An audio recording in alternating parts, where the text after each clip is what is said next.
Good afternoon, madam.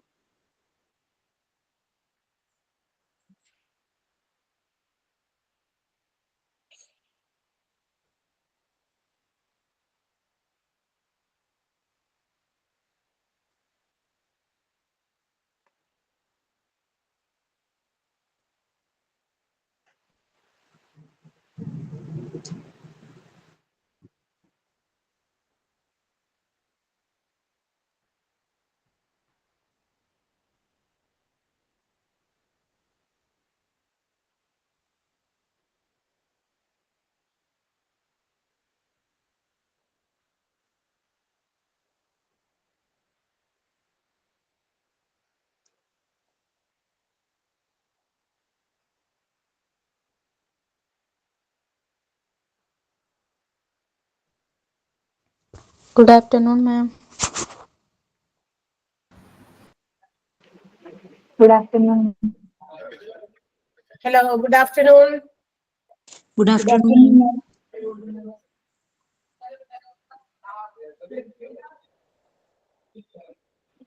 Good afternoon, ma'am.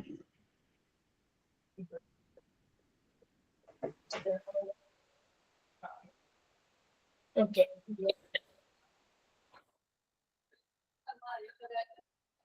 ഒത്തിരി പേര് കുറവാണല്ലോ ഇന്ന്. 42 ഇത്രയൊക്കെ ആയുള്ളൂല. മോർ ദാൻ 100 സ്റ്റുഡൻസ് ജോയിൻ ചെയ്യുന്ന ക്ലാസ് ആണ്. പക്ഷെ ഇന്ന് വളരെ കുറവ് പോലെ തോന്നുന്നു. പനി. Good afternoon, ma'am. Good afternoon. വെള്ളവും മഴയൊക്കെ കാരണമാണോ?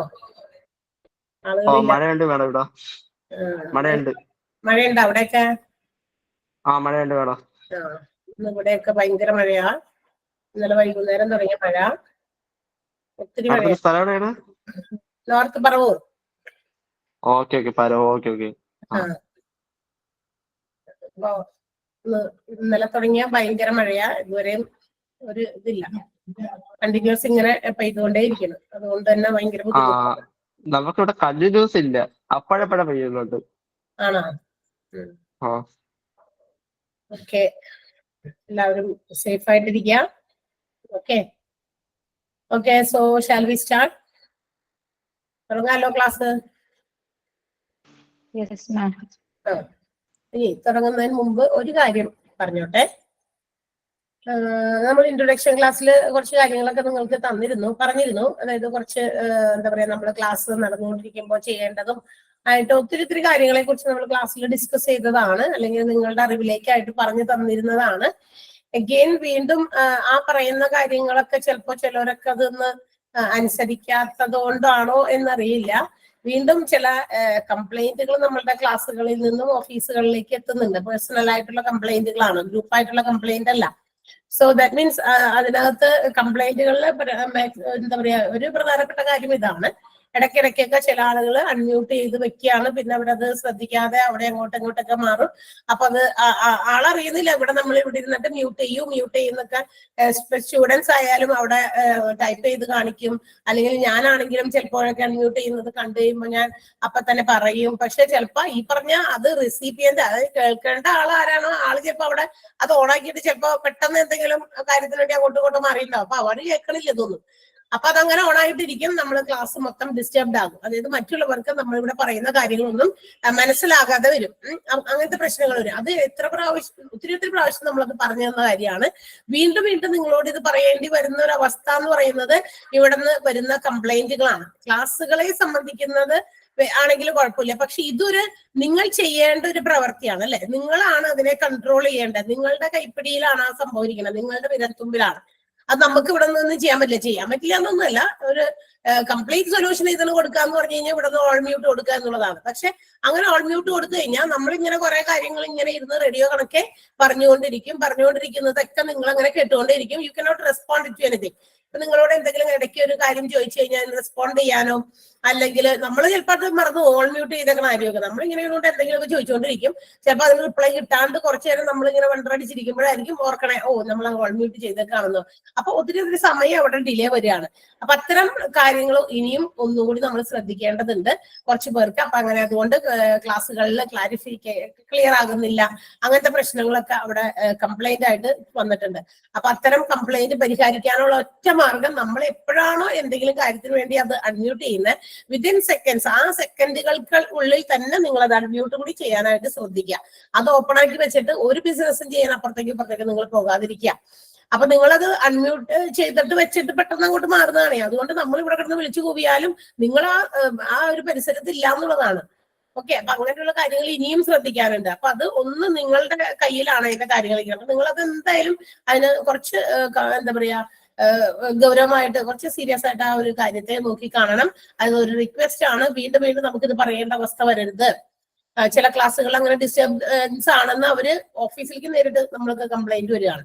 ഓക്കെ, നമ്മളോട് ഇവിടെ ഇരുന്ന് പറയുന്നത് മാത്രമല്ല, നമ്മളോട് ഇപ്പൊ ഇവിടെ ഇരുന്നിട്ട് അവര് ടൈപ്പ് ചെയ്യും, മിസ് അവരോട് മ്യൂട്ട് ചെയ്യാൻ പറയും, ഇവരോട് മ്യൂട്ട് ചെയ്യാൻ പറയും. അത് കാണുമ്പോൾ നമ്മൾ പറയും. പക്ഷെ അതുമ്പോ തന്നെ ഇങ്ങനെ ശ്രദ്ധിച്ചുകൊണ്ടിരിക്കാൻ നമുക്ക് പറ്റില്ലല്ലോ. നമുക്ക് ഇവിടെ ക്ലാസ് എടുത്ത് നമുക്കൊരു ടൈം ഉണ്ട്. അതിനുള്ളിൽ നമ്മൾ എടുക്കാൻ ഉദ്ദേശിച്ചു വന്നിരിക്കുന്ന ടോപ്പിക് നമുക്ക് കംപ്ലീറ്റ് ചെയ്യണം എന്നുള്ളതും കൂടി നമ്മുടെ ഒരു എയിമാണ്. അപ്പൊ അതിന്റെ ഇടയിൽ കൂടി നമ്മൾ ഇങ്ങനെയുള്ള കാര്യങ്ങൾക്ക് വേണ്ടിയിട്ട് ഇത്തിരി ഒന്ന് ഡൈവേർട്ട് ചെയ്ത് നമ്മുടെ ആ ഒരു ഇത് പോയി കഴിയുമ്പോൾ അവിടെ സമയം പോകുകയാണ് ചെയ്യുന്നത് കേട്ടോ. അപ്പൊ അതുകൊണ്ട് ഇനിയും ശ്രദ്ധിക്കുക. ആരെങ്കിലും എന്തെങ്കിലും ഒരു കാര്യത്തിന് വേണ്ടി മാത്രം നമ്മളത് അൺമ്യൂട്ട് ആക്കുക. അല്ലാന്നുണ്ടെങ്കിൽ അവിടെ മ്യൂട്ടായിട്ട് ഇരുന്നോട്ടെ. എന്തെങ്കിലും ഡൗട്ട്സ് നമ്മുടെ ക്ലാസ്സിനെ സംബന്ധിക്കുന്നുണ്ടെങ്കിൽ നിങ്ങൾ അതിനിടയിൽ അവിടെ ഒന്ന് നിങ്ങളുടെ ഹാൻഡ് റേസ് ചെയ്യോ, അല്ലെങ്കിൽ എന്തെങ്കിലും ഒരു ചെറിയ ഡൗട്ട് എന്ന് എന്തുവാണെങ്കിലും മാത്രം ഒന്ന് അങ്ങോട്ട് ടൈപ്പ് ചെയ്ത് കാണിച്ചാൽ മതി. അപ്പൊ ആ ഡൗട്ട് എന്താണെന്ന് നമ്മൾ അപ്പൊ കാണുമ്പോൾ ചോദിക്കും എന്താണ് ഡൗട്ട് എന്ന് ചോദിക്കുമ്പോൾ നിങ്ങൾ അൺമ്യൂട്ട് ചെയ്തിട്ട് കാര്യം പറയാം, അപ്പൊ തന്നെ മ്യൂട്ട് ചെയ്യുക. ഡൗട്ട് ക്ലിയർ ചെയ്ത് കിട്ടണ്ടേ നിങ്ങൾക്ക് അങ്ങോട്ടേക്ക്. അപ്പൊ അത് ഇനിയും ശ്രദ്ധിക്കാനുണ്ടെന്നാണ് പറഞ്ഞു വന്നത്. ക്ലാസ് തുടങ്ങുന്നതിന് മുമ്പ് പറഞ്ഞത് അതുകൊണ്ടാണ്. വീണ്ടും വീണ്ടും ഇവിടെ ഇത് എന്താ പറയാ കംപ്ലൈന്റ് വരുന്നത് കൊണ്ടാണ്. കംപ്ലൈന്റ് തരുന്നത് നിങ്ങളുടെ ഭാഗത്തു നിന്നാണ്. അപ്പൊ കംപ്ലൈന്റ് ക്ലിയർ ചെയ്യേണ്ടതും നിങ്ങൾ തന്നെയാണ്. അപ്പൊ അത് നമുക്ക് പറയാനേ പറ്റുള്ളൂ. വന്നിട്ട് ഓരോരുത്തരെ മ്യൂട്ട് ചെയ്യാൻ പറ്റുന്ന കാര്യമാണോ? അല്ല, അത് പോസിബിൾ ആയിട്ടുള്ള കാര്യമില്ല. അപ്പൊ നിങ്ങളാണ് അത് ചെയ്യേണ്ടതും എന്ന കാര്യം ഓർക്കുക. ഓക്കെ, സോ നമുക്ക് സ്റ്റാർട്ട് ചെയ്യാം നമ്മുടെ ക്ലാസ്. അത്രയും സമയം അത് പറയാൻ വേണ്ടിയിട്ട് ഞാൻ എടുത്തതാണ്. ഓക്കെ, സോ നമ്മൾ ലാസ്റ്റ് ക്ലാസ്സിൽ കുറെ ഡിപ്പാർട്ട്മെന്റുകളൊക്കെ ഡിസ്കസ് ചെയ്തുകൊണ്ടിരിക്കുക. ഓരോ ഹോസ്പിറ്റലിലെ മെഡിക്കൽ ഔട്ട് പേഷ്യന്റ് സർവീസസ്, അതായത് നമ്മുടെ മെഡിക്കൽ ഡിപ്പാർട്ട്മെന്റുകളെ രണ്ടായിട്ട് ക്ലാസിഫൈ ചെയ്തിട്ടുണ്ട്. ഇൻ പേഷ്യന്റ് സർവീസസും ഔട്ട് പേഷ്യന്റ് സർവീസസും according to the services they provide. അവർ കൊടുക്കുന്ന സേവനങ്ങളുടെ അടിസ്ഥാനത്തിലാണ് ഇങ്ങനെ രണ്ട് ക്ലാസിഫിക്കേഷൻസ് വന്നിരിക്കുന്നത്. അതിൽ നമ്മൾ ഔട്ട് പേഷ്യന്റ് ഡിപ്പാർട്ട്മെന്റിൽ വരുന്ന സർവീസസ് ആണ്. ഏതൊക്കെ ഡിപ്പാർട്ട്മെന്റുകളാണ് ഔട്ട് പേഷ്യന്റ് ഡിപ്പാർട്ട്മെന്റ് പ്രൊവൈഡ് ചെയ്യുന്നത്, അല്ലെങ്കിൽ ഔട്ട് പേഷ്യന്റ് സേവനങ്ങൾ എന്തൊക്കെയാണ്, ഓരോ പേഷ്യൻസിന് നമുക്ക് കിട്ടുന്നത് എന്തൊക്കെയാണെന്നുള്ളതാണ് ഡിസ്കസ് ചെയ്തുകൊണ്ടിരുന്നത്. ഏതായിരുന്നു ലാസ്റ്റ് നമ്മൾ ഏറ്റവും അവസാനമായിട്ട് ഡിസ്കസ് ചെയ്തത്? പറയാമോ ഫാത്തിമ? ചോദിക്കുന്ന ആള് മാത്രം ഒന്ന് അൺമ്യൂട്ട് ചെയ്ത് പറയാം. Fathima Basheer, can you say which department have we discussed in the last class? Neurology. Neurology. Okay, neurology എന്ന് പറയുന്ന ഡിപ്പാർട്ട്മെന്റ് ആണ് നമ്മൾ എടുത്തു നിർത്തിയിരിക്കുന്നതെന്നാണ് പറഞ്ഞിരിക്കുന്നത്. ശാരിക, ശരിയാണോ പറഞ്ഞത്? ന്യൂറോളജിയിലാണോ നമ്മൾ നിൽക്കുന്നത്? ന്യൂറോളജി വരെ പറഞ്ഞോ ശാരിക? ശാരികയില്ല. സഫീറ? ന്യൂറോളജി വരെ നമ്മൾ പറഞ്ഞു. അവിടെ വരെയുള്ള ഡൗട്ട്സ് എല്ലാം തന്നെ ക്ലിയർ ആയോ? ന്യൂറോളജിയിൽ വരെ പറഞ്ഞ കാര്യങ്ങളൊക്കെ ക്ലിയർ ആണല്ലോ? യെസ്. നമ്മൾ ന്യൂറോളജിനെ അത്തരം ഭാഗത്തെ അത്രയും എടുത്ത ഭാഗത്തെ നമ്മൾ നോട്ട്സ് എഴുതിയോ? മാഡം ഞാൻ അടയാളപ്പെടുത്തി വെച്ചിട്ടുണ്ട് മാഡം. അതിന്റെ പ്രിന്റ് ഔട്ട് ഉണ്ട്. പ്രിന്റഡ് നോട്ട് അല്ല, എക്സ്റ്റെൻഡഡ് ആയിട്ടുള്ള നോട്ട് എന്തെങ്കിലും എഴുതിയോ എന്നാണ് ചോദിക്കുന്നത്. ന്യൂറോളജിന്റെ ന്യൂറോളജിന്റെ ഗാസ്ട്രോ എൻട്രോളജി എഴുതി, ഗൈനക്കോളജി, ഒബ്സ്ട്രക്ടിക്സ് ഇതൊക്കെ നോട്ടായിട്ട് മാം തന്നിട്ടുണ്ടായിരുന്നു. ചെറിയൊരു പോയിന്റ്സ് ഒന്നും എഴുതിയിട്ടില്ല നമ്മള്. നോട്ട് തന്നത് ഗാസ്ട്രോ എൻട്രോളജിയും ഗൈനക്കോളജിയും. അതിൽ നമ്മൾ വിട്രോ ഫെർട്ടിലൈസേഷൻ മീനിങ് അതിന്റെ ഇതുവരെ എഴുതി, ഹെഡിങ് വരെ എഴുതി വെച്ചിട്ടുണ്ടായിരുന്നു. വിട്രോ ഫെർട്ടിലൈസേഷൻ ന്യൂറോളജിയാണ്. ന്യൂറോളജിയുടെ മാഡം നമ്മള് ന്യൂറോളജി എഴുതിയിട്ടുണ്ട് മാഡം. നമ്മൾ 2 പോയിന്റ് എന്താ എഴുതിയിട്ടുണ്ട് ന്യൂറോളജിയിൽ. 2 പോയിന്റ് എഴുതിയത് ന്യൂറോളജിയിലെ deals with the human nervous system. It involves the study and treatment of various neurological condition and disease. നമ്മുടെ എക്സ്ട്രാ തന്ന നോട്ടാണോ അത്?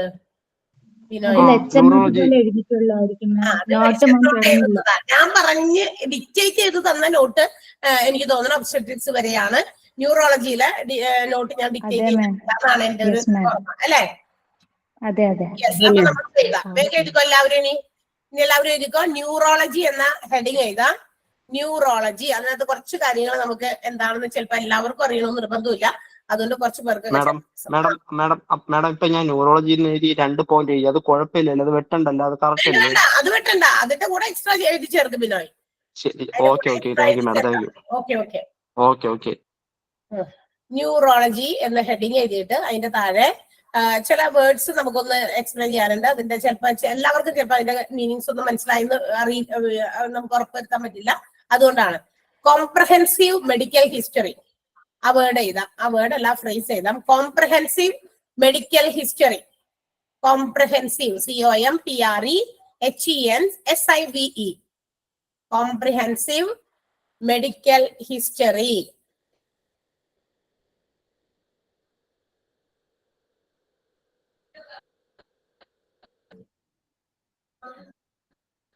കോംപ്രഹെൻസീവ് ഹിസ്റ്ററി ഒരു ഹൈഫൻ ഇട്ടിട്ട് എഴുതിക്കോട്ടാ. സമഗ്രമായ ഇത് ഓൾ ടോട്ടൽ മെഡിക്കൽ ഹിസ്റ്ററി.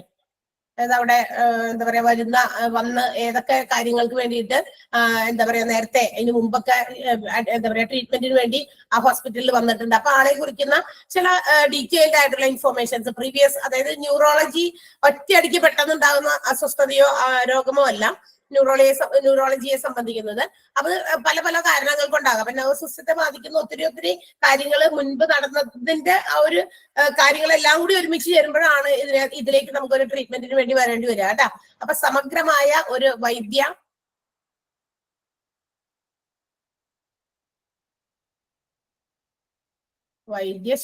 എന്താ പറയാ ചരിത്രം മീൻസ് ഇവിടെ ഹിസ്റ്ററിയാണ്, ആരെ കുറിച്ചിട്ടുള്ള ഇൻഫോർമേഷൻസ്. അപ്പോ സമഗ്രമായ ഒരു വൈദ്യ ചരിത്രമാണല്ലേ മേഡം? അതെ. പേഷ്യന്റിനെ സംബന്ധിക്കുന്ന ചില കാര്യങ്ങൾ ചോദിച്ചറിയുക എന്നുള്ളതാണ്. നെക്സ്റ്റ് വൺ, അടുത്തത് എഴുതാം. Physical examination. അതിന്റെ കൂടെ തന്നെ അറിയേണ്ടത് പേഷ്യൻസിന്റെ ഫിസിക്കൽ എക്സാമിനേഷൻ ആണ്. ശാരീരിക പരിശോധന. Physical examination. ശരീരത്തിന്റെ പല കാര്യങ്ങളും ചിലപ്പോൾ ചെക്ക് ചെയ്യേണ്ടി വരും ന്യൂറോളജിയില്. എന്നിട്ടായിരിക്കും അതിനുള്ള ട്രീറ്റ്മെന്റുകൾ.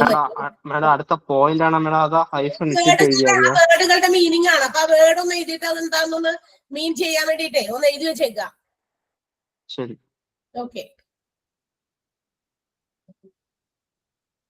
ശാരീരിക പരിശോധന എഴുതിയോ? Physical examination. Next one, cognitive function. COGNITIVE. Cognitive function. Cognitive function. COGNITIVE. Cognitive function. വൈജ്ഞാനിക പ്രവർത്തനം. ബുദ്ധിപരമായിട്ടുള്ള പ്രവർത്തനങ്ങൾ എങ്ങനെയൊക്കെ നടത്തുന്നു എന്ന് അറിയാൻ വേണ്ടിയിട്ടുള്ള ചില പരീക്ഷണങ്ങളും ന്യൂറോളജിസ്റ്റുകൾ അവിടെ വെച്ച് നടത്തും പേഷ്യന്റിന്റെ. അതായത് ബുദ്ധിപരമായിട്ട് ആള് കാര്യങ്ങൾ പറയുന്നുണ്ടോ ചെയ്യുന്നുണ്ടോ, അത് ചിലപ്പോൾ ചില ആക്ടിവിറ്റീസ് ചെയ്യാനായിരിക്കും, ചിലപ്പോൾ ചില ചോദ്യങ്ങളിൽ നിന്നും ബുദ്ധിപരമായിട്ടുള്ള ഉത്തരങ്ങൾ വരുന്നുണ്ടോ എന്ന് അറിയാനായിട്ട്. വലിയ PSC ക്വസ്റ്റ്യൻ ഒന്നും ചോദിക്കുന്ന കാര്യമല്ലാട്ടോ പറഞ്ഞത്. നമ്മളുടെ കോമൺ ആയിട്ടുള്ള ചില കോമൺ സെൻസ് ഉപയോഗിച്ച് നമുക്ക് പറയേണ്ട ചില കാര്യങ്ങളൊക്കെ ഉണ്ടല്ലോ, അത് ആ സെൻസ് ഇല്ലാത്തവർക്ക് അല്ലെങ്കിൽ അത് ലാക്ക് ചെയ്യുന്ന ആളുകൾക്ക് പെട്ടെന്ന് അതനുസരിച്ചുള്ള മറുപടി കൊടുക്കാൻ പറ്റില്ല. അപ്പൊ ഇതൊക്കെ ഉണ്ടോ എന്നറിയുന്നതിന് വേണ്ടിയിട്ടുള്ള ഒരു എക്സാമിനേഷൻ ആണ് കേട്ടോ. കോഗ്നിറ്റീവ് ഫംഗ്ഷൻ, വൈജ്ഞാനിക പ്രവർത്തനം. Next one, motor strength. MOTOR. Motor strength. പേഷ്യന്റിന്റെ മോട്ടോർ സ്ട്രെങ്ത് പരിശോധിച്ചും ഈ പറയുന്ന ന്യൂറോളജി ഡിപ്പാർട്ട്മെന്റിൽ അവരുടെ ട്രീറ്റ്മെന്റുകൾ പ്രൊവൈഡ് ചെയ്യുന്നു. മോട്ടോർ സ്ട്രെങ്ത് ഒരു ഹൈഫൻ ഇടാം. മസിൽ സ്ട്രെങ്ത് എന്നാണ് അതിന്റെ മീനിങ്. മസിൽ സ്ട്രെങ്ത് എന്നും പറയാം. Muscle strength, MUSCLE. Muscle strength.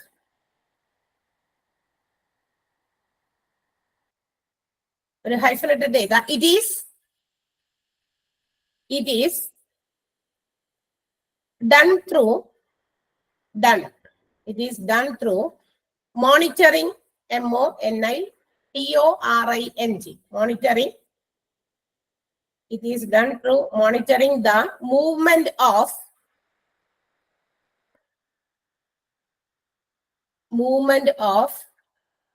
It is done through monitoring through the movement of joints and muscles. JOINTS, joints and muscles. മസിലിന്റെയും ജോയിന്റുകളുടെയൊക്കെ മൂവ്മെന്റ് മോണിറ്റർ ചെയ്തിട്ടാണ് ആ മോട്ടോർ സ്ട്രെങ്ത് മനസ്സിലാക്കുന്നത്.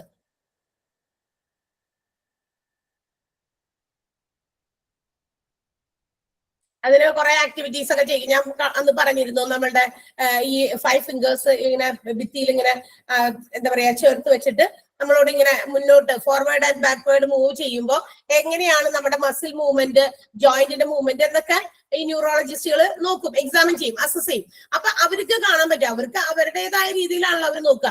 അപ്പൊ ഇത് എങ്ങനെയാണ് മസിൽ മൂവ്മെന്റ്? ചിലപ്പോൾ ചിലതിൽ മസിൽ മൂവ് ചെയ്യുന്നുണ്ട് പക്ഷെ ജോയിന്റ് മൂവ് ചെയ്യുന്നില്ല, ചിലതിൽ ജോയിന്റ് മൂവ് ചെയ്യുന്നുണ്ട് മസിൽ മൂവ്മെന്റ് ഇല്ല. അപ്പൊ ഇങ്ങനെ ഓരോ ആക്ടിവിറ്റീസ് ആണ്. ഞാൻ ഒരെണ്ണം മാത്രം ഇങ്ങനെ പറഞ്ഞതാണ്. എവിടെയെങ്കിലും ഇങ്ങനെ നമ്മളുടെ കൈ വിരലുകൾ ഇങ്ങനെ അമർത്തി പിടിച്ചിട്ട് ബാക്ക്വേർഡ് ആൻഡ് ഫോർവേഡ് നമ്മളോട് ഇങ്ങനെ ഒന്ന് കാണിക്കാൻ പറയും. അപ്പൊ അതനുസരിച്ചിട്ട് നമ്മളുടെ ഈ മൂവ്മെന്റ് അവര് പരിശോധിക്കും. അങ്ങനെ മൊത്തത്തിലുള്ള പരിശോധന ഒരു 5 മൂവ്മെന്റുകൾ അവര് എന്താ പറയാ അസസ് ചെയ്യുന്നുണ്ട്. ഈ മൂവ്മെന്റുകൾ എല്ലാം നോക്കിയാണെങ്കിൽ എന്താ പറയാ മോട്ടോർ സ്ട്രെങ്ത് ആവറേജ്, അതായത് നോർമൽ സ്റ്റേജിലാണ് അല്ലെങ്കിൽ ഒരു ഗുഡ് മോട്ടോർ സ്ട്രെങ്ത് ഉള്ള ആളാണെന്ന് മനസ്സിലാക്കുക. അതായത് അവിടെ സംബന്ധമായിട്ടുള്ള വലിയ പ്രശ്നങ്ങളൊന്നും ഇല്ല എന്നാണ് അവർക്ക് കൺക്ലൂഡ് ചെയ്യാൻ പറ്റുക. അതേസമയം ചില മൂവ്മെന്റുകൾ എങ്ങനെയാണ് ജോയിന്റ് മൂവ് ചെയ്യുന്നുണ്ട് പക്ഷെ മസിൽ മൂവ്മെന്റ് ഇല്ല.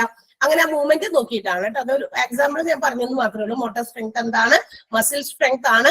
അത് ഈ ന്യൂറോളജിസ്റ്റ് എക്സാമിൻ ചെയ്യുന്നു ബൈ എന്താ പറയാ മേക്കിംഗ് സം ആക്ടിവിറ്റീസ്. അവരെ കൊണ്ട് കുറച്ച് ആക്ടിവിറ്റീസ് ഒക്കെ ചെയ്യിപ്പിച്ചിട്ടാണ് അത് നോക്കുക.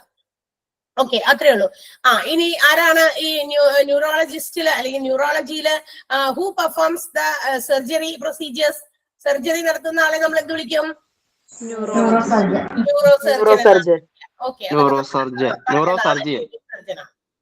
ന്യൂറോളജിസ്റ്റുകൾ പെർഫോം സർജറി. ന്യൂറോളജിസ്റ്റുകൾ എന്ത് ചെയ്യുന്നില്ല, ഈ സർജറി പെർഫോം ചെയ്യുന്നില്ല.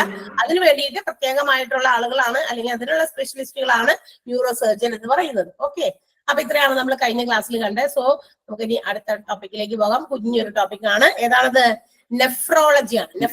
നെഫ്രോളജി എന്ന് പറയുന്നത് ഇത് focus on the diagnosis and treatment of diseases which affect our കിഡ്നിയെ സംബന്ധിക്കുന്നതായിട്ടുള്ള രോഗങ്ങളെ മനസ്സിലാക്കാനും അതിനെക്കുറിച്ച് ഡയഗ്നോസിസ് ചെയ്ത് എന്തൊക്കെയാണെന്ന് പഠനങ്ങളൊക്കെ നടത്തി അതിന് ട്രീറ്റ്മെന്റുകളൊക്കെ കൊടുക്കാനുമുള്ള ഒരു വിഭാഗമാണ് നെഫ്രോളജി അല്ലെ, നെഫ്രോൺസ് അല്ലെ. കിഡ്നിയുടെ ഭാഗത്തുള്ളതാണെന്ന് അറിയാം നമുക്ക് നെഫ്രോളജി എന്ന് പറയുന്നത്. ആൻഡ് ഓൾസോ അതിനകത്ത് അപ്പൊ കിഡ്നിയെ സംബന്ധിക്കുന്നത് എന്ന് പറയുമ്പോൾ അതിനകത്ത് കൂടി ഉൾപ്പെടുന്നതാണ്. കിഡ്നി റിലേറ്റഡ് ആയതുള്ളത് കൊണ്ട് തന്നെ ഇറ്റ് ഓൾസോ ഇൻക്ലൂഡ്സ്, അതിനകത്ത് ഉൾപ്പെടുന്നതാണ് ഇലക്ട്രോലൈറ്റ് ഡിസ്റ്റർബൻസ് അല്ലെങ്കിൽ ഇലക്ട്രോലൈറ്റ് ഇംബാലൻസ് എന്നും വിളിക്കാം. നമുക്ക് ഇംബാലൻസ് ആകുന്ന ബാലൻസ്ഡ് അല്ലാത്ത അവസ്ഥേനെയാണ് നമ്മൾ ഇംബാലൻസ് വിളിക്കുക. അത് തന്നെയാണ് അതിന്റെ മറ്റൊരു പേര് തന്നെയാണ് ഇലക്ട്രോലൈറ്റ് ഡിസ്റ്റർബൻസ് എന്ന് പറയുന്നത്. അത് പിന്നെന്താ ഹൈപ്പർ ടെൻഷൻ, പിന്നെന്താണ് റിനൽ റീപ്ലേസ്മെന്റ് തെറാപ്പി. ഇതൊക്കെ ഈ ഡിപ്പാർട്ട്മെന്റിലാണ്. റിനൽ റീപ്ലേസ്മെന്റ് തെറാപ്പി എന്ന് പറഞ്ഞാൽ എന്താ? കിഡ്നി റീപ്ലേസ്മെന്റ് തെറാപ്പിയാണ് കേട്ടോ. കിഡ്നി റീപ്ലേസ് ചെയ്യുന്നത് അതിനകത്ത് വരുന്ന ഒരു ട്രീറ്റ്മെന്റ് തന്നെയാണ്. മാത്രമല്ല ഡയാലിസിസ് അല്ലെ, നമ്മുടെ ബ്ലഡ് എന്താ പറയാ പ്യൂരിഫൈ ചെയ്ത് എന്താ പറയാ ഈ ഒരു കിഡ്നിയുടെ ഫംഗ്ഷൻ ഒക്കെ പ്രോപ്പർ ആക്കാൻ വേണ്ടിയിട്ട് ചെയ്യുന്ന ഒരു പ്രൊസീജിയർ ആണ് ഡയാലിസിസ്. പിന്നെ transplantation also takes place in this nephrology വിഭാഗത്താണ് പലതരത്തിലുള്ള ട്രാൻസ്പ്ലാന്റേഷൻ. നമുക്ക് കിഡ്നി മാറ്റി വെക്കുക, if it is not working well, ഏതെങ്കിലും കിഡ്നിയൊക്കെ രണ്ടെണ്ണമുണ്ടല്ലോ അതിലേതെങ്കിലുമൊക്കെ ഒരെണ്ണമൊക്കെ ഫംഗ്ഷൻ ചെയ്യാതിരുന്നാൽ വലിയ പ്രശ്നമൊന്നുമില്ല. മറ്റേത് മാത്രമായിട്ട് നമുക്ക് ഗുഡ് വർക്കിംഗ് ആണെങ്കിൽ, നല്ല രീതിയിൽ വർക്ക് ചെയ്യുന്നുണ്ടെങ്കിൽ ഒരെണ്ണം ഇല്ലെങ്കിൽ നമുക്ക് പ്രശ്നമില്ല. ബോത്തിനും വീക്ക് കണ്ടീഷൻസ് ആണെങ്കിൽ എന്തെങ്കിലുമൊക്കെ എന്താ പറയാ ഭയങ്കര ബുദ്ധിമുട്ടുകളൊക്കെ ആ പേഷ്യന്റിന് ഉണ്ടാകും. സോ അങ്ങനെയുള്ള സാഹചര്യത്തിൽ നമുക്ക് ഈ പറയുന്ന ഡയാലിസിസിലൂടെയും അതുപോലെ തന്നെ ചിലപ്പോഴൊക്കെ റീപ്ലേസ്മെന്റ് ചെയ്യുന്ന ഒരു പ്രൊസീജിയേഴ്സിലൂടെയൊക്കെ പേഷ്യന്റ് എന്താ പറയാ കടന്നു പോകേണ്ടി വരും എന്നുള്ളതാണ്. അപ്പൊ നമുക്ക് നോക്കാം എന്താണ്. അപ്പൊ കിഡ്നി റിലേറ്റഡ് ആയിട്ടുള്ള പ്രോബ്ലംസിന് വേണ്ടിയിട്ടുള്ള ഡിപ്പാർട്ട്മെന്റ് ആണ് nephrology. And also it includes electrolyte imbalance and also hypertension. അപ്പൊ എന്താണ് ഇലക്ട്രോലൈറ്റ് ഇംബാലൻസ് എന്ന് വിളിക്കുന്നത്? അതായത് ഇതും നമ്മുടെ ഇലക്ട്രോലൈറ്റ് ഇംബാലൻസും it may also affect the kidney. ഇത്തരം എന്തെങ്കിലുമൊക്കെ പ്രശ്നങ്ങൾ വന്നാലും അത് കിഡ്നിയെ ബാധിക്കാനുള്ള അവസരങ്ങളുണ്ട്, അല്ലെങ്കിൽ അങ്ങനെ ഒരു സാധ്യതകൾ ഓപ്പർച്യൂണിറ്റീസ് ഉണ്ട് എന്നുള്ളതാണ്.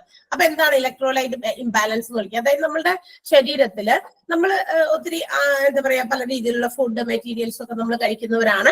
ഫ്രം ദാറ്റ് നമ്മളുടെ ബോഡിക്ക് ആവശ്യമുള്ള ഇനഫ് ആയിട്ടുള്ള എല്ലാ സാധനങ്ങളും ഒരു നോർമൽ സ്റ്റേജിൽ വരണം അല്ലെ.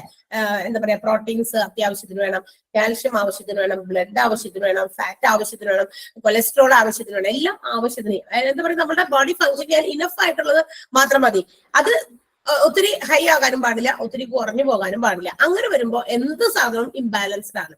ഇവിടെ electrolyte imbalance means not enough or too much of minerals in our body. അങ്ങനെ ഒരു അവസ്ഥയെ സൂചിപ്പിക്കുന്നതാണ് ഇലക്ട്രോലൈറ്റ് ഇംബാലൻസ് എന്ന് വിളിക്കുക. അതായത് നമ്മുടെ ശരീരത്തിൽ ചില മിനറൽസ്, അതായത് സോഡിയം, പൊട്ടാസ്യം അങ്ങനെയുള്ള മിനറൽസ് ഒക്കെ ഇല്ലേ, അത്തരം മിനറൽസിന്റെ അളവ് തീരെ ഇല്ലാതാകുക അല്ലെങ്കിൽ ടു ഹൈ ആകുക, ആവശ്യത്തിൽ വേണ്ടതിനേക്കാൾ ഒത്തിരി കൂടുതലോ അല്ലെങ്കിൽ ആവശ്യത്തിനോ ഇല്ലാതെ വരുന്ന ഒരു സിറ്റുവേഷൻ, അതിനെയാണ് നമ്മൾ ഇലക്ട്രോലൈറ്റ് ഇംബാലൻസ് എന്ന് വിളിക്കുക. And it may also affect to kidney disease. അത് എന്തിന് കാരണമാകാൻ സാധ്യതയുണ്ട്? കിഡ്നി പ്രോബ്ലംസിന് കാരണമാകാനായിട്ട്. ഇങ്ങനെയുള്ള ഇലക്ട്രോലൈറ്റ് ഇംബാലൻസ് വന്ന് കുറെ കഴിയുമ്പോൾ അത് കിഡ്നിയെ ബാധിക്കാനും സാധ്യതയുണ്ട് എന്നാണ് പറയുന്നത്. Got it? എന്താന്ന് മനസ്സിലായോ ഇലക്ട്രോലൈറ്റ് ഇംബാലൻസ് എന്താന്ന്? ഓക്കെ. ദെൻ അതിനകത്ത് പറഞ്ഞ മറ്റൊരു കാര്യമാണ് ഹൈപ്പർ ടെൻഷൻ. എന്താ ഹൈപ്പർ ടെൻഷൻ? എത്ര രീതിയിൽ ഹൈപ്പർ ടെൻഷൻ ഒക്കെ ഉണ്ടെന്ന് അറിയാലോ. ബ്ലഡ് പ്രഷർ അല്ലെ, മറ്റൊരു പേരാണ് അതിനെ വേണമെങ്കിൽ നമുക്ക് പറയാം. Increase in our blood pressure. ഹൈപ്പർ ടെൻഷനെ HTO അല്ലെങ്കിൽ HTN അല്ലെങ്കിൽ HPN എന്നൊക്കെ വേണമെങ്കിൽ നമുക്ക് ഷോർട്ട് ആയിട്ടൊക്കെ വിളിക്കാം അല്ലെ. ബ്ലഡ് പ്രഷറും അതെ ഇതുപോലെ തന്നെ നമ്മുടെ ശരീരത്തിൽ ആവശ്യത്തിന്, അതായത് ഒരു നോർമൽ സ്റ്റേജിൽ വേണം. അത് ഒത്തിരി കൂടി പോകാനോ കുറഞ്ഞു പോകാനോ സാധ്യത പാടില്ല.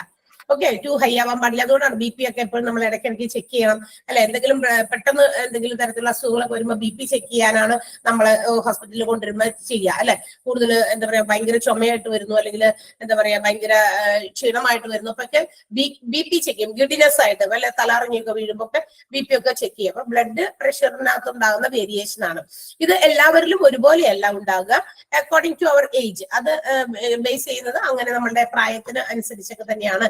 നമ്മൾ കേട്ടിട്ടുണ്ടല്ലോ 130, 90, 100 എന്താ പറയാ 40, 100 എന്നൊക്കെ പറഞ്ഞു, 150, 110 അങ്ങനെ ആ ഒരു റേഞ്ച്, ഒരു സ്ലാഷ് ഇട്ടൊക്കെ അങ്ങനെ. ഈ ഹൈപ്പർ ടെൻഷൻ എന്ന് പറഞ്ഞാൽ വെരി ഹൈ ബ്ലഡ് പ്രഷർ അല്ലേ? അതായത്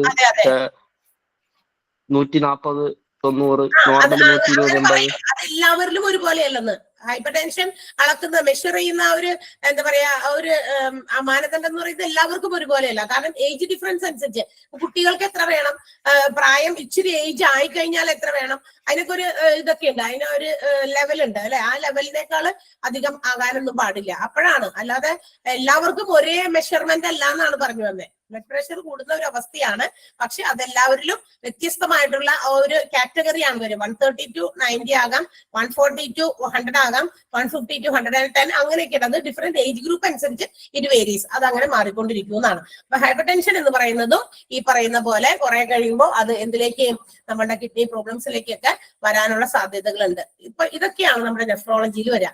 nephrology focuses on the diagnosis and treatment of kidney which includes electrolyte imbalance and also hypertension.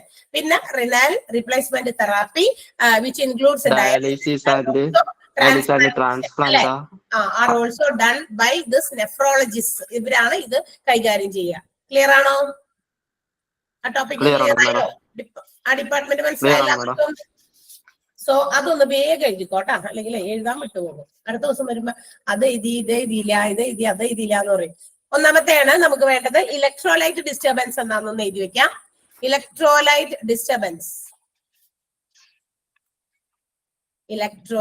Disturbance, spelling തെറ്റിക്കാതെ എഴുതണേ. Electrolyte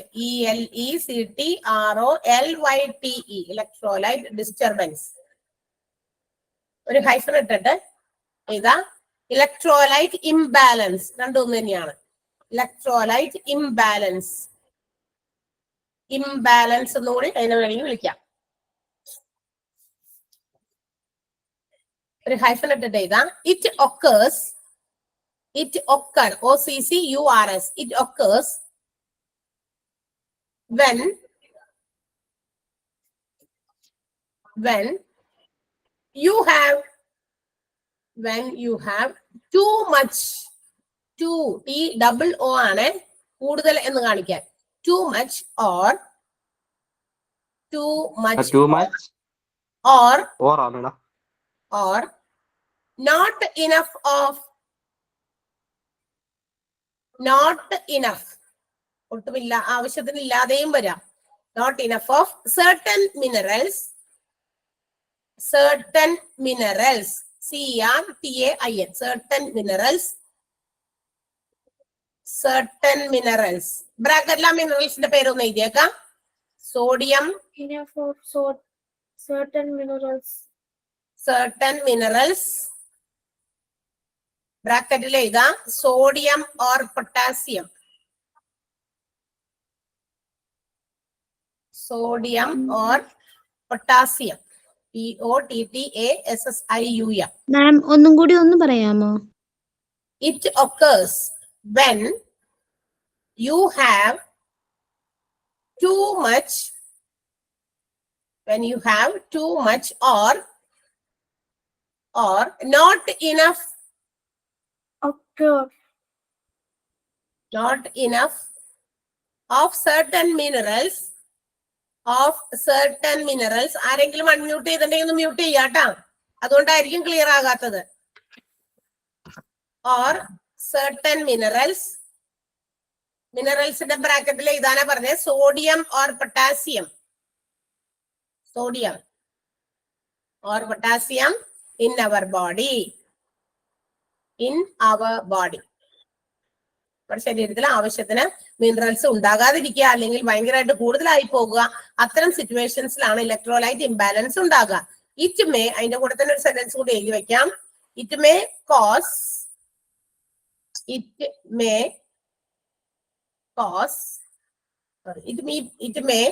be a sign of, it may be a sign,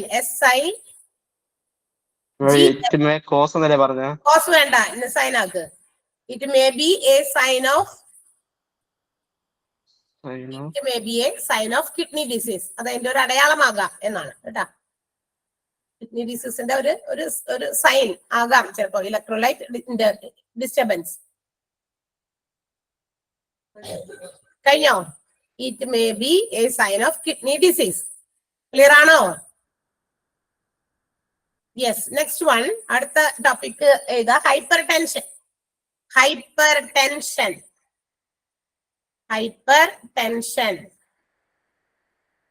രക്തസമ്മർദ്ദം എന്നാണ് അതിന്റെ മലയാള വാക്ക്, വേണമെങ്കിൽ എഴുതി വെക്കാം, അല്ലെങ്കിൽ വേണ്ട.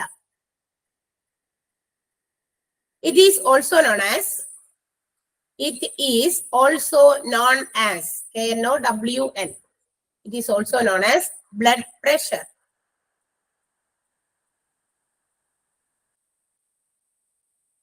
Blood pressure, full stop. If the blood pressure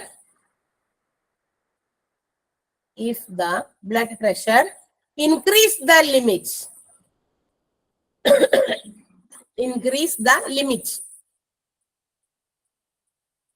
it is called, if the blood pressure increase the limit കടന്നു പോയി കഴിഞ്ഞാൽ അതിനെ പറയും it is called hypertension. HT എന്ന് എഴുതിയാലും മതി. it is called hypertension.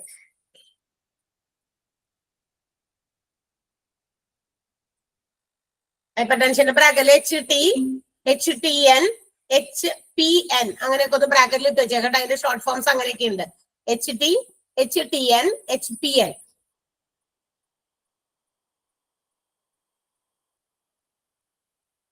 Okay, next one, renal replacement therapy. Renal replacement therapy.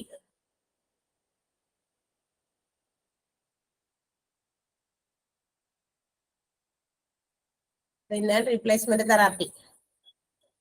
വൃക്ക മാറ്റിവെക്കൽ, അതാണ് കേട്ടോ. വൃക്ക മാറ്റിവെക്കൽ തെറാപ്പി, അതാണ് അതിന്റെ മലയാളം മീനിങ്. അതിന്റെ ബ്രാക്കറ്റിൽ RRT എന്ന് എഴുതിക്കോട്ടെ, അതിന്റെ ഷോർട്ട് ഫോം അങ്ങനെയും വരാം. റിനൈൽ റീപ്ലേസ്മെന്റ് തെറാപ്പി എന്ന് തന്നെ ഇങ്ങനെ എക്സ്പ്ലെയിൻ ചെയ്ത് എഴുതണമെന്ന് നിർബന്ധമൊന്നുമില്ല. അബ്രീവിയേറ്റഡ് ഫോം RRT എന്നാണ്. ബ്രാക്കറ്റിലോ RRT എന്നൊന്ന് എഴുതിയേക്ക്. RRT. ദിസ് തെറാപ്പി എക്സ്പ്ലെയിൻ ചെയ്ത് എഴുതാം. This therapy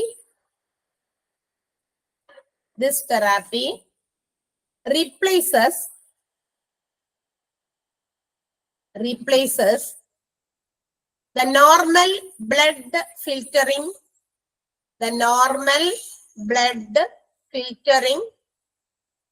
this therapy replaces the normal blood filtering function of kidneys.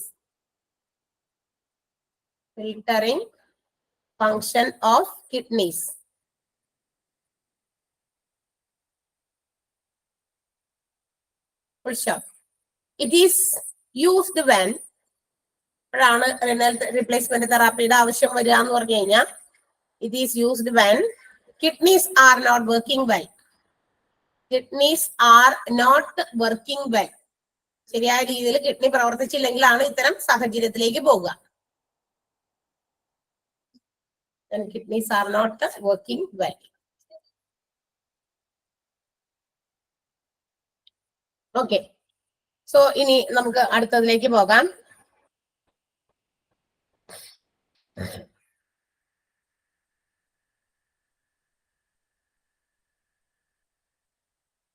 Clear ആണല്ലോ ഇവിടെ വരെ നോട്ട്സ്?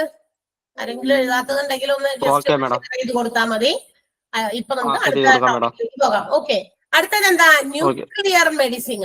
ഇനി അടുത്തത് നമ്മള് ന്യൂക്ലിയർ മെഡിസിൻ എന്ന് പറയുന്ന ഒരു എന്താ പറയാ ഡയഗ്നോസിസ് രീതി തന്നെയാണ്. അതൊരു ഡയഗ്നോസിസ് രീതിയാണ്. എന്ത് അസുഖമാണെന്ന് കണ്ടെത്താനുള്ള ഒരു പ്രൊസീജിയറാണ്. നമ്മൾ ചില അസുഖങ്ങളൊക്കെ നമുക്ക് പുറമേ തന്നെ വ്യക്തമാകും, ഐഡന്റിഫൈ ചെയ്യാൻ പറ്റും. ചിലതൊക്കെ നമ്മൾ ലാബ് ടെസ്റ്റുകൾ നടത്തിയിട്ടാണ് ചില രോഗങ്ങളുടെ നിവാരണങ്ങൾ നടത്തുക, അല്ലെ? രോഗം എന്താണെന്ന് മനസ്സിലാക്കാനായിട്ടുള്ള രീതി എന്ന് പറയുന്നത് ലാബ് ടെസ്റ്റിലൂടെയാണ്.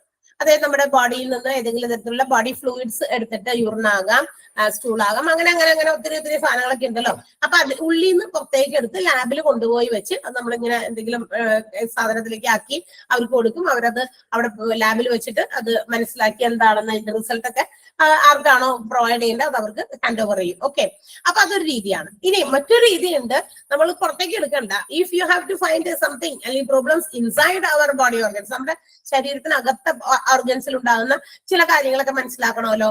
അപ്പൊ അതിന് വേണ്ടിയിട്ട് ഒരു മെഡിക്കൽ ഇമേജിംഗ് ടെക്നോളജിയാണ് എന്തെന്ന് വിളിക്കാം നമ്മൾ ന്യൂക്ലിയർ മെഡിസിൻ എന്ന് വിളിക്കാം. ഒരു മെഡിക്കൽ ഇമേജിംഗ് ആണ്. ഇമേജിംഗ് എന്ന് പറയുന്നത് നമ്മളുടെ ഉള്ളിലുള്ള കാര്യങ്ങൾ എന്താണെന്ന് മനസ്സിലാക്കാം.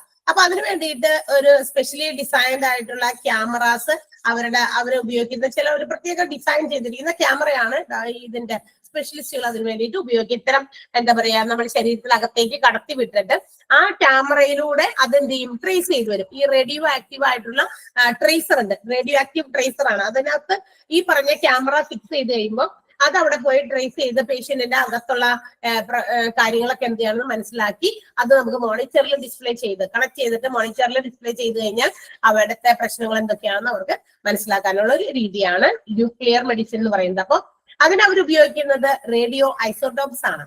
അതായത് ഭയങ്കര ഹൈ പവർ ഉള്ള, ഭയങ്കര എന്താ പറയാ ഒത്തിരി ഡേഞ്ചറസ് ആണ് നമ്മുടെ ശരീരത്തിലേക്ക്. ഇതൊക്കെ ഒത്തിരി ഇപ്പൊ എക്സ്റേ നമ്മൾ ഉപയോഗിക്കാറുണ്ടല്ലോ. ഇപ്പൊ ടു മച്ച് ഈസ് ബാഡ് എന്ന് നമുക്കറിയാം, അല്ലെ? എക്സ്റേസ് എപ്പോഴും എക്സ്റേ എടുത്തുകൊണ്ടിരിക്കുക ഒരു റേ ആണല്ലോ നമ്മുടെ ശരീരത്തിലേക്ക്. ഇങ്ങനെയുള്ള കുറെ രശ്മികൾ ഇങ്ങനെ കടത്തി വിട്ടിട്ട് ഐഡന്റിഫൈ ചെയ്യാനാണ്. പല രോഗങ്ങൾക്കും എന്തെങ്കിലും കാരണങ്ങൾ കണ്ടുപിടിക്കാൻ വേണ്ടിയിട്ടാണല്ലോ ഇത് ചെയ്യുക. അപ്പൊ അത് ഒത്തിരി നമ്മുടെ ശരീരത്തിലേക്ക് ഇങ്ങനെ ചെയ്യുന്നത് കൊണ്ട് അതിൻ്റെതായ സൈഡ് ഇഫക്റ്റുകൾ ഉണ്ടാകും. അതുപോലെ തന്നെ നമ്മുടെ radio active isotopes when it is going through our body, അത് ഈ IV കാനുല, ഇൻട്രാവീനസ് കാനുല തന്നെയാണ്.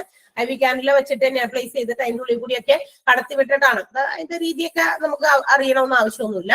ആ രീതിയിൽ അത് നമ്മുടെ ശരീരത്തിലെ അകത്തേക്ക് അത് എന്താ പറയാ അകത്തേക്ക് കടത്തി വിടുകയും അതിലൂടെ ട്രേസ് ചെയ്ത് ഇൻസൈഡ് ഓർഗൻസിലെ കംപ്ലൈന്റുകൾ, പ്രോബ്ലംസ് എന്താണെന്നൊക്കെ മനസ്സിലാക്കുന്ന ഒരു രീതിയാണ് ന്യൂക്ലിയർ മെഡിസിൻ എന്ന് വിളിക്കുന്നത്. അപ്പോ അതിനകത്ത് ഉപയോഗിക്കുന്നത് റേഡിയോ ഫാർമസ്യൂട്ടിക്കൽസ് എന്ന് പറയുന്ന സാധനമാണ്. എന്ന് പറഞ്ഞാൽ എന്താ? റേഡിയോ ഫാർമസ്യൂട്ടിക്കൽസ് പറഞ്ഞാൽ A group of radio active isotopes ആണ്. ഒരു ഗ്രൂപ്പ് റേഡിയോ ആക്റ്റീവ് ഐസോട്ടോപ്പ്, അതായത് നല്ല ആക്റ്റീവായി, അതായത് ഐസോട്ടോപ്സിനെ പ്രൊഡ്യൂസ് ചെയ്യാൻ കഴിവുള്ള ആക്റ്റീവ് ആയിട്ടുള്ള റേസ് ആണ് ഈ കടന്ന് ശരീരത്തിലേക്ക് പോവുക. അപ്പൊ അതിൽ നിന്നും എന്താ പറയാ റേഡിയേഷൻ ഇങ്ങനെ എമിറ്റ് ചെയ്തുകൊണ്ടിരിക്കും. എമിറ്റ് ചെയ്യാന്ന് പറഞ്ഞാൽ എന്താ അർത്ഥം? പുറന്തള്ളപ്പെടും അല്ലെ? റേഡിയേഷൻ ഇങ്ങനെ പുറത്തേക്ക് വന്നുകൊണ്ടിരിക്കും റേഡിയോ ആക്റ്റീവ് ഐസോടോപ്സിൽ നിന്ന്. അതിന്റെ ഒരു ഗ്രൂപ്പിനെയാണ് നമ്മൾ എന്ത് വിളിക്കുക? റേഡിയോ ഫാർമാസ്യൂട്ടിക്കൽസ് എന്ന് വിളിക്കുക. അപ്പൊ ഈ ഡിസീസസ് എന്താണെന്ന് മനസ്സിലാക്കി അതിനുള്ള ട്രീറ്റ്മെന്റുകൾ കൊടുക്കാൻ വേണ്ടിയിട്ടാണ് ന്യൂക്ലിയർ മെഡിസിൻസ് ഉപയോഗിക്കുക. ഇനി ഇത് എവിടെയൊക്കെയാണ്, ഏതൊക്കെ സ്ഥലത്ത് നമുക്ക് ഇത് ഉപയോഗിക്കാം, അല്ലെങ്കിൽ ഏതൊക്കെ രോഗങ്ങൾ ഡയഗ്നോസിസ് ചെയ്യാൻ വേണ്ടി നമുക്ക് ഉപയോഗിക്കാന്ന് ചോദിച്ചു കഴിഞ്ഞാൽ പറഞ്ഞിട്ടുണ്ട് hyperthyroidism, thyroid cancer, lymphomas, bone pain and also different types of cancers. ഈ മേഖലകളിലൊക്കെ ഉപയോഗിക്കാം. ഓക്കെ, ഏതൊക്കെ കാര്യത്തിൽ ഉപയോഗിക്കാം? ഹൈപ്പർ തൈറോയിഡിസം, തൈറോയിഡ് ക്യാൻസർ അല്ലെ, thyroid cancer, lymphomas, and bone pain. Bone pain ഒക്കെ ഭയങ്കരമായിട്ട് എപ്പോഴും വേദനകൾ ഉണ്ടാകുമ്പോ അതൊക്കെ ചിലപ്പോ എന്തെങ്കിലും കാര്യത്തിന്റെ ഒക്കെ ഒരു പുറത്തേക്ക് നമ്മളെ കാണിക്കുന്ന സിംറ്റംസ് ആണ്. അപ്പൊ ബോൺ പെയിൻ ഒക്കെ നിരന്തരമായിട്ട് വരുമ്പോ ഇടയ്ക്കൊക്കെ ചിലതൊക്കെ വരും. ചിലപ്പോൾ നമ്മൾ കിടക്കുന്നതിന്റെ, ഇരിക്കുന്നതിന്റെ, നടക്കുന്നതിന്റെ, എക്സ്ട്രാ എന്തെങ്കിലും വർക്ക് ചെയ്യുന്നതിന്റെ ഒക്കെ ഫലമായിട്ടൊക്കെ ഉണ്ടാകും. അതൊക്കെ കുറെ കഴിയുമ്പോൾ അങ്ങോട്ട് എന്തെങ്കിലുമൊക്കെ ബാമോ കുന്നോ കുറച്ചൊക്കെ പറ്റി എന്തെങ്കിലും മാറ്റാൻ പറ്റും. പക്ഷെ ചിലത് അതൊന്നും അല്ലായിരിക്കാം, അത് വേറെ എന്തെങ്കിലും കാരണങ്ങൾ കൊണ്ട് ഉണ്ടാകുന്നതാണ്. അപ്പൊ അത്തരം കാര്യങ്ങളൊക്കെ മനസ്സിലാക്കണമെങ്കിൽ ഇത്തരം സ്പെഷ്യലി ഡിസൈൻഡ് ക്യാമറാസ് ഫിറ്റ് ചെയ്തിട്ടുള്ള റേഡിയോ ഫാർമാസ്യൂട്ടിക്കൽസ് ഉപയോഗിച്ചിട്ടാണ് ഇത്തരം കാര്യങ്ങളൊക്കെ ഡയഗ്നോസിസ് ചെയ്യുന്നത് എന്നാണ്. ഇനി ഇന്ന് മോഡസ്റ്റ് ആയിട്ട്, അതായത് മോഡൽ ആയിട്ട് പുതിയ എന്താ പറയാ ഇന്നോവേഷൻസിലൂടെ അങ്ങനെ ഒരു പേഷ്യൻസിൽ നിന്നും ഇത്തരം കാര്യങ്ങളൊക്കെ കണ്ടെത്താൻ വേണ്ടിയിട്ട് അവർ സ്പെഷ്യലി ഡിസൈൻ ചെയ്തിരിക്കുന്ന ചില 2 രീതിയിലുള്ള സ്കാനിങ്സ് അവർ ഉപയോഗിക്കുന്നുണ്ട്. കോമൺ ആയിട്ട് ഇത്തരം മെഡിസിൻസിൽ, ന്യൂക്ലിയർ മെഡിസിൻസിൽ ഉപയോഗിക്കുന്ന 2 പ്രധാനപ്പെട്ട എന്താ പറയാ മൊഡാലിറ്റീസ് ആണ്. ഒന്ന് സ്പെക്റ്റും ഒന്ന് പെക്റ്റുമാണ്. സ്പെക്ട് എന്ന് പറഞ്ഞാൽ single photon emission computed tomography ആണ്. സിംഗിൾ ഫോട്ടോൺ എമിഷൻ, എമിറ്റ് ചെയ്യാന്ന് പറഞ്ഞാൽ പുറത്തേക്ക് വിടുക എന്നാണ്. ഇത് ഈ പറയുന്ന റേസ് പുറത്തേക്ക് വിടുന്നതിനാണ് കമ്പ്യൂട്ടർ ടോമോഗ്രഫി ആണ് സ്പെക്ട് എന്ന് പറയുന്നത്. പെറ്റ് എന്ന് പറയുന്നത് പൊസിട്രോൺ എമിഷൻ ടോമോഗ്രഫി ആണ്. പൊസിട്രോൺ എമിഷൻ ടോമോഗ്രഫി ആണ് പെറ്റ് എന്ന് പറയുന്നത്. അതിന്റെ ഫുൾ ഫോംസ് ചോദിക്കാറുണ്ട് കേട്ടോ. അപ്പൊ ഫുൾ ഫോം തെറ്റിച്ചൊക്കെ തരും. നമ്മളത് കറക്റ്റ് ആയിട്ട് ആ വേർഡ്സ് ഒന്നും വിട്ടുപോകാതെ അങ്ങോട്ടും ഇങ്ങോട്ടൊക്കെ ചിലപ്പോൾ മാറ്റിയൊക്കെ തരും. അപ്പൊ പി ഒക്കെ അതിനകത്ത് 2ലും വന്നിട്ടുണ്ട്. ആ ഒരു അക്ഷരം തന്നെ അങ്ങോട്ടും ഇങ്ങോട്ടൊക്കെ ക്ലാഷ് ആക്കിയൊക്കെ തരാൻ സാധ്യതയുണ്ട്. അപ്പൊ അതുകൊണ്ട് അത് 2ഉം നന്നായിട്ട് തന്നെ പഠിച്ചു വെച്ചേക്കണം. Single photon emission computed tomography ആണ് സ്പെക്ട് എങ്കിൽ പൊസിട്രോൺ എമിഷൻ ടോമോഗ്രഫി ആണ് പെറ്റ് എന്ന് പറയുന്നത്. ഇന്ന് ആധുനികമായിട്ടുള്ള 2 മൊഡാലിറ്റീസ് ആണ് ഈ പറഞ്ഞ ന്യൂക്ലിയർ മെഡിസിനിൽ കൊണ്ടുവന്നേക്കണേ. ഈ പറയുന്ന വിഭാഗത്തിലെ സ്പെഷ്യലിസ്റ്റുകൾ കൈകാര്യം ചെയ്യുന്ന ഈ 2എണ്ണമാണെന്നാണ് പറയാം. അതിൽ സ്പെഷ്യലി ഡിസൈൻഡ് ക്യാമറ നമുക്ക് കാണാൻ പോലും പറ്റാത്ത രീതിയിലുള്ള ക്യാമറാസ് ആണ്. അത് എന്താ പറയാ, ഇത് ഞാൻ കണ്ടിട്ടുണ്ട്.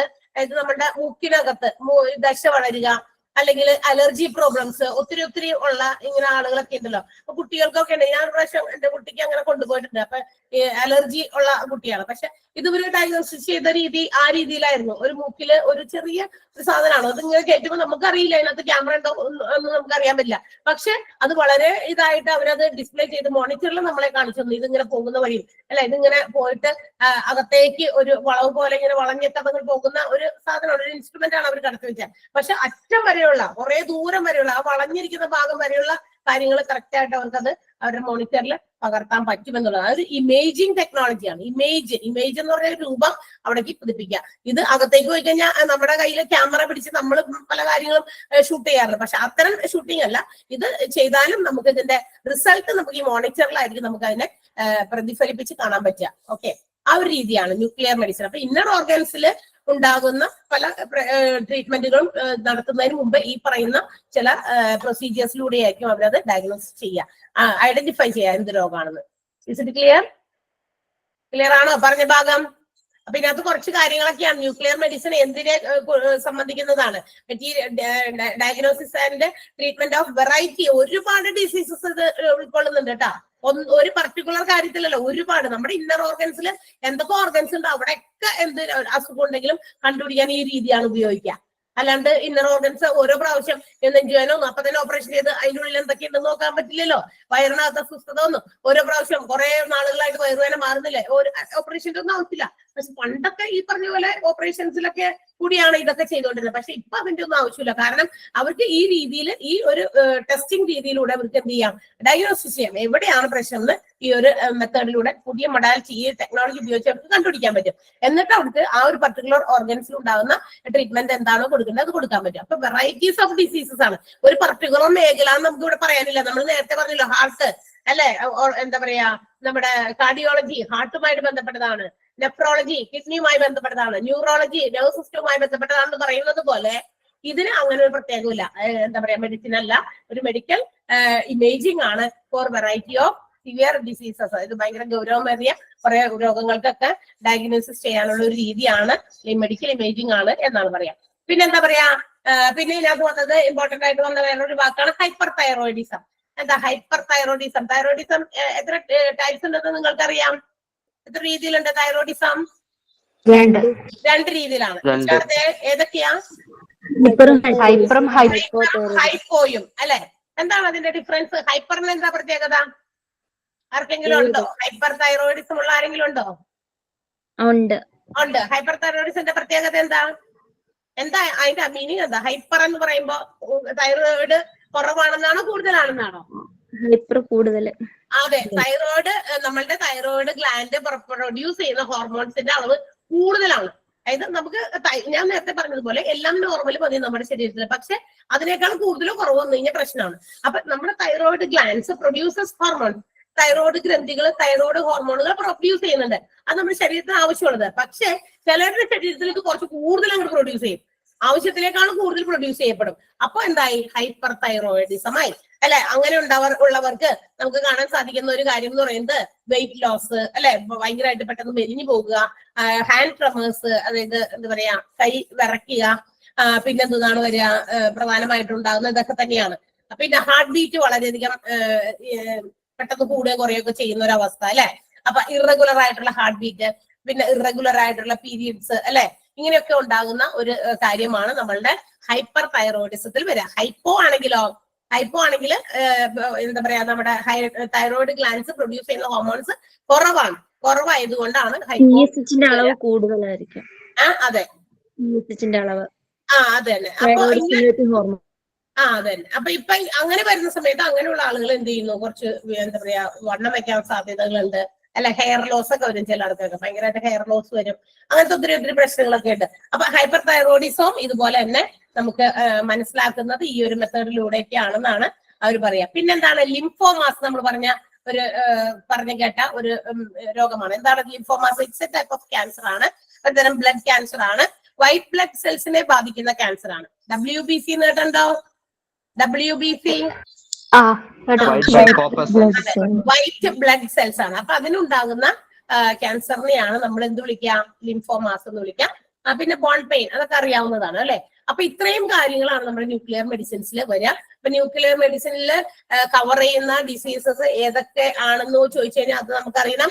പിന്നെ 2 ടൈപ്സ് ഓഫ് മൊഡാലിറ്റീസ് സ്കാനിങ്ങിൽ കൊണ്ടുവന്നിരിക്കുന്നത് ഈ ഒരു ഇതിനകത്ത് സ്പെക്ട്, പെറ്റ്, അത് അറിഞ്ഞിരിക്കണം. പിന്നെ എന്താ പറയാ, നമ്മൾക്ക് ഒത്തിരി വെറൈറ്റീസ് ഓഫ് ഡിസീസസ് ആണ് ഈ ഒരു ന്യൂക്ലിയർ മെഡിസിൻസിലൂടെ റേഡിയോ ഫാർമസ്യൂട്ടിക്കൽസ് ഉപയോഗിച്ചിട്ട് എന്ത് ചെയ്യുന്നത്, ഐഡന്റിഫൈ ചെയ്യാനായിട്ട് ഉപയോഗിക്കുന്നത് എന്നുള്ള കാര്യങ്ങളൊക്കെ അറിഞ്ഞിരിക്കണം. അപ്പൊ അതിന്റെ കൂടി വേഗം അങ്ങോട്ട് നോട്ട് ചെയ്തേ. ഫസ്റ്റ് വൺ റേഡിയോ ഫാർമസ്യൂട്ടിക്കൽസ് ചെയ്ത ന്യൂക്ലിയർ മെഡിസിൻ എന്ന് മെയിൻ ഹെഡിങ് ചെയ്താട്ടാ. ന്യൂക്ലിയർ മെഡിസിൻ എന്ന് എഴുതിയിട്ട് അതിന്റെ താഴെ റേഡിയോ ഫാർമസ്യൂട്ടിക്കൽസ് എന്ന് എഴുതാം. Radio pharmaceuticals.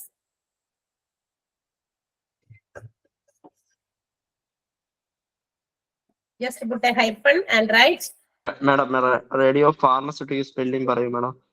RADIOPHARMACEUTICALS. Pharmaceuticals. Radio pharmaceuticals. ഒരു hyphen ഇട്ടിട്ട് എഴുതാം. A group of pharmaceutical drugs. Pharmaceutical ആയിട്ടുള്ള കുറച്ച് മരുന്നുകൾ അതിന്റെ group. Pharmaceutical drugs containing containing radioactive isotopes. Radioactive isotopes.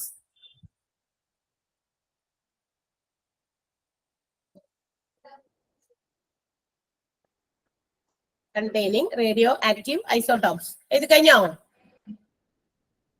Yes, ma'am. Yes. അടുത്തത് ഏതാ? Hyperthyroidism.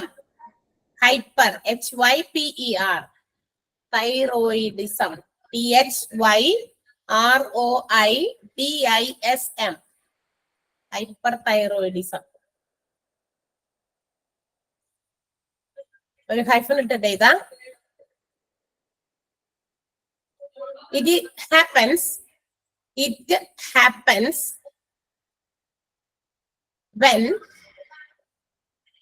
happens when thyroid glands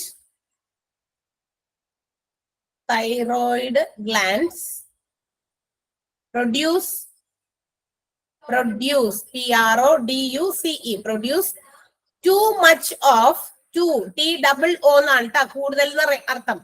Too much of thyroid hormones. Too much of thyroid. It happens when thyroid glands produce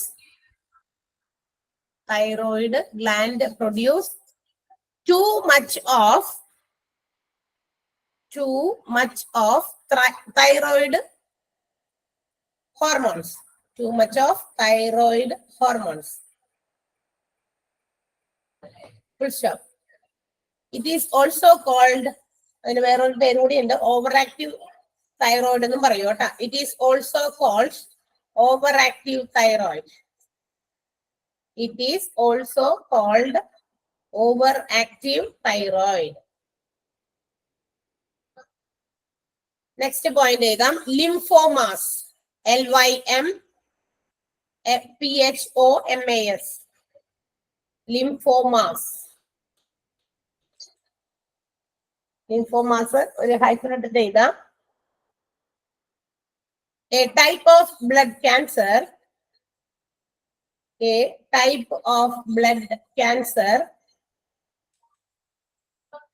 that affects white blood cells. WBC എന്ന് ഒന്ന് ബ്രാക്കറ്റിൽ എഴുതിയേക്കാം. White blood സെൽസിന്റെ ബ്രാക്കറ്റില് WBC എന്ന് എഴുതിയേക്കാം.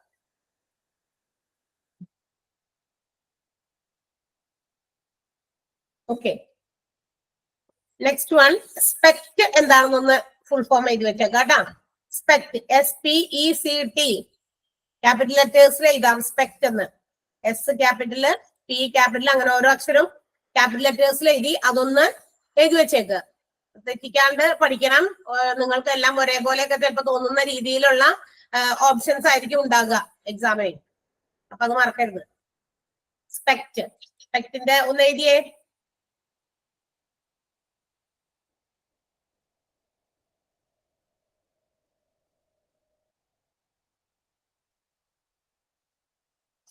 എന്താണ് സ്പെക്ടിന്റെ ഫുൾ ഫോം? എന്താ? Single photon emission computed tomography. Yes, അങ്ങനെ തന്നെ ഇതാട്ടാ, തെറ്റിക്കാണ്ട് ഇതാ. Single photon emission computed tomography. അതുപോലെ പെറ്റ് എഴുതി വെക്കാം കേട്ടാ. പെറ്റ് PET എഴുതിക്കോ. പെറ്റ് എത്ര കൂടി നമുക്ക് എടുക്കണം.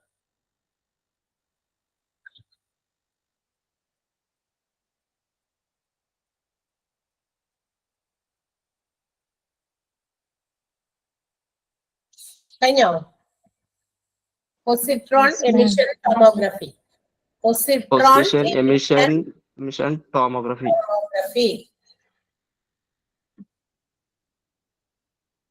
ഓക്കെ, അടുത്ത പറയാലോ. അപ്പൊ അടുത്ത ഡിപ്പാർട്ട്മെന്റിലേക്ക് പോകാം. യെസ്. അപ്പൊ നമുക്ക് അടുത്തതിലേക്ക് പോകാം. ഓങ്കോളജി ആണ്. എന്താണ് oncology? All kinds of cancers അല്ലെ? എല്ലാ തരത്തിലുള്ള ക്യാൻസറും കൈകാര്യം ചെയ്യുന്ന ഒരു ഡിപ്പാർട്ട്മെന്റ് ആണ്. മാത്രമല്ല, it also provides wide range of chemotherapy and radiotherapy.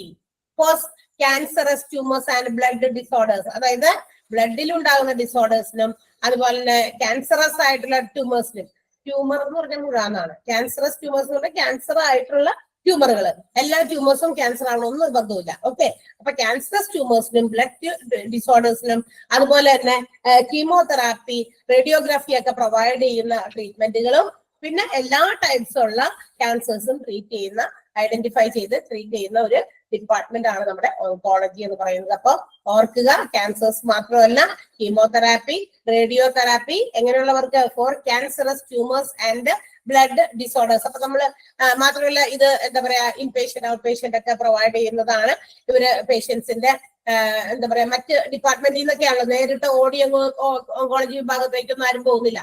ഒക്കെ നിരന്തരമായിട്ടുണ്ടാകുന്ന പല അസ്വസ്ഥതകൾ ചിലപ്പോൾ ഇതിന്റെ കാരണമാകാം. ഓക്കെ, അപ്പൊ അതൊക്കെ ആദ്യത്തെ ഫസ്റ്റ് സ്റ്റേജിൽ തന്നെ, ഇത് ഓരോ സ്റ്റേജസ് ആണ് ഈ ക്യാൻസർ വന്നു കഴിഞ്ഞാൽ. അപ്പൊ അത് ഓരോ സ്റ്റേജിലും ഫസ്റ്റ് സ്റ്റേജിൽ തന്നെ നമുക്കത് ഐഡന്റിഫൈ ചെയ്ത് അതിനുള്ള ട്രീറ്റ്മെന്റുകൾ തുടങ്ങി കഴിഞ്ഞാൽ നമുക്ക് നമ്മുടെ രോഗം മാറ്റി അത് പ്രിവെന്റ് ചെയ്ത് അതിന്റെ നമ്മുടെ ലൈഫ് എക്സ്പെക്ടൻസി കുറച്ചുകൂടി വർദ്ധിപ്പിക്കാനായിട്ട് സാധിക്കും എന്നുള്ളതാണ് ഒരു പ്രത്യേകത. അല്ല നമ്മളത് ഓരോ ചിലപ്പോ എന്തെങ്കിലുമൊക്കെ ഇപ്പൊ ചിലപ്പോ തലവേദന കണ്ടിന്യൂസ് ആയിട്ട് വരുന്നു, ഇടയ്ക്ക് എവിടെയെങ്കിലുമൊക്കെ പോയി മരുന്ന് വാങ്ങിക്കും, ഒന്ന് ആദ്യം ഇവിടെ പോയി മരുന്ന് വാങ്ങിച്ചു, മാറുന്നില്ല തലവേദന, അടുത്ത വേറെ സ്ഥലത്ത് പോയി മരുന്ന് വാങ്ങിച്ചു. യഥാർത്ഥ ട്രീറ്റ്മെന്റ് നടന്നാലേ നമ്മുടെ രോഗം ഭേദമാകുള്ളൂ അല്ലെ.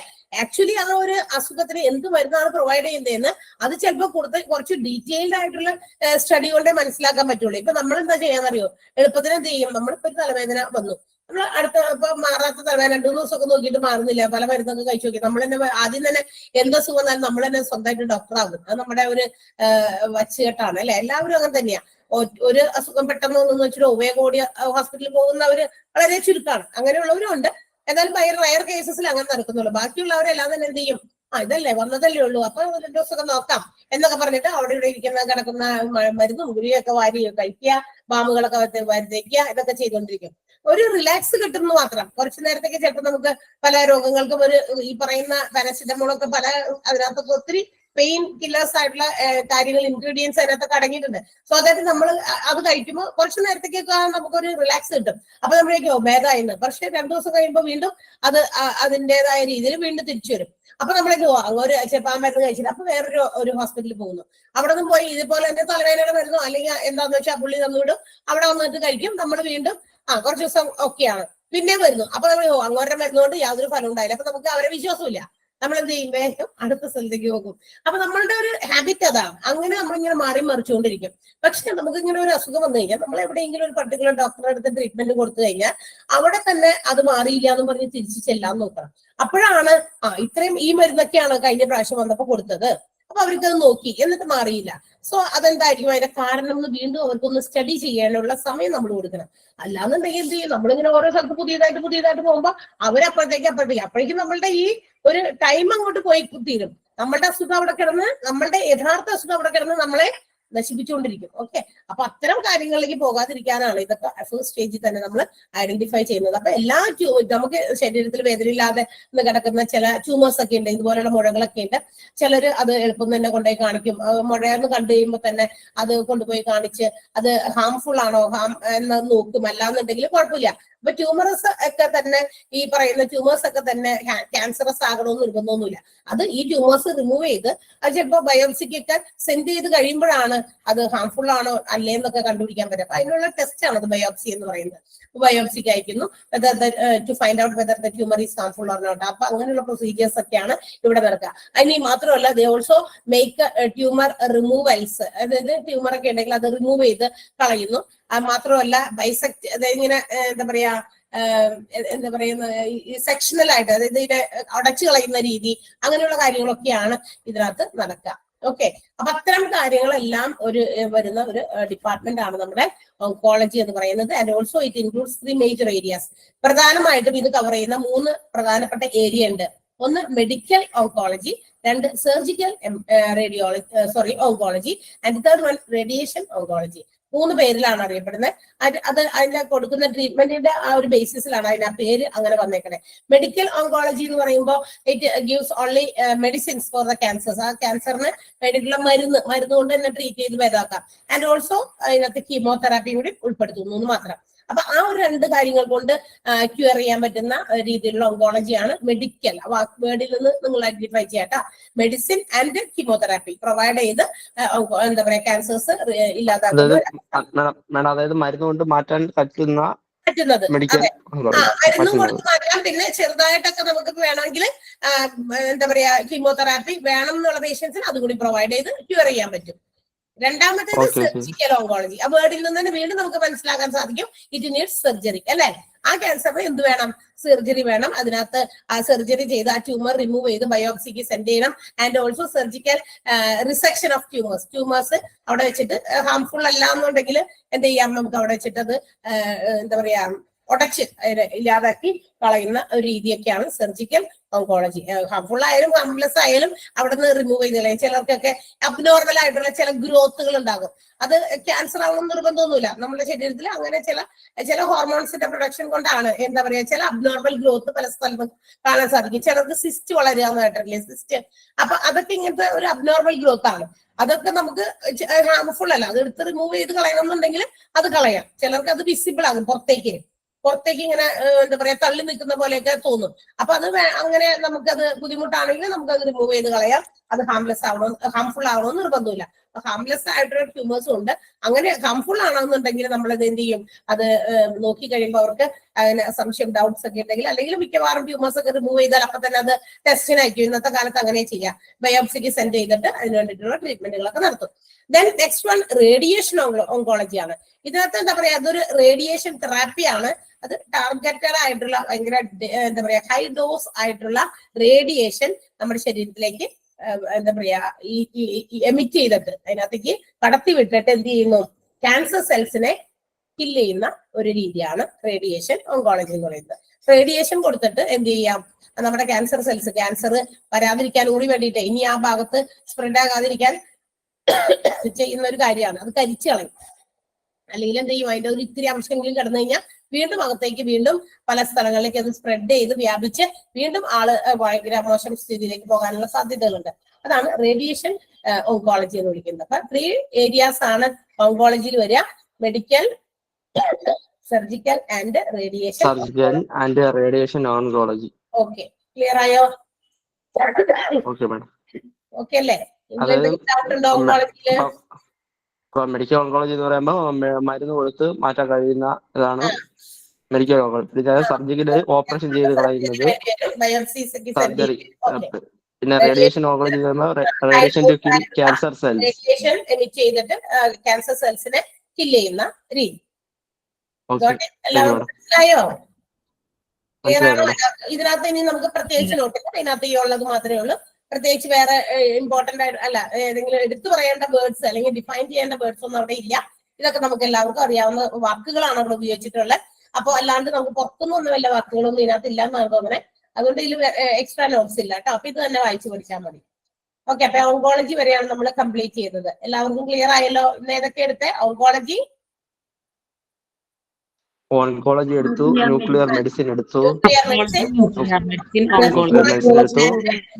നെഫ്രോളജി എടുത്തു, ന്യൂറോളജി നമ്മൾ ഓൾറെഡി എടുത്തു വെച്ചിട്ടുണ്ടായിരുന്നു. അത് ജസ്റ്റ് ഒന്ന് വീണ്ടും ഒന്ന് പറഞ്ഞു, പിന്നെ അതിന്റെ നോട്ട്സും തന്നു.